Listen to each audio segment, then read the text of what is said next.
మాదక ద్రవ్యాల అక్రమ రవాణా ఆరోపణలపై అగ్రరాజ్యం అమెరికా కరేబియన్ సముద్రంలో మరో ఓడను ముంచేసింది. అధ్యక్షుడు ట్రంప్ ఆదేశాలతో టీడీఏ అనే మాదక ద్రవ్యాల ముఠాకు చెందిన ఓడపై దాడి చేసినట్లు యుద్ధ శాఖ మంత్రి పీట్ హెగ్సెత్ తెలిపారు.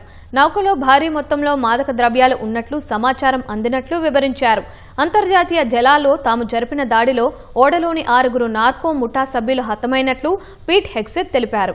ఇక నుంచి నార్కో ముఠా సభ్యులను అల్ ఖైదా ఉగ్రవాదులుగానే పరిగణిస్తామని, రాత్రింబవళ్లు వారిపై నిఘా పెట్టి మట్టుబెడతామని హెచ్చరించారు.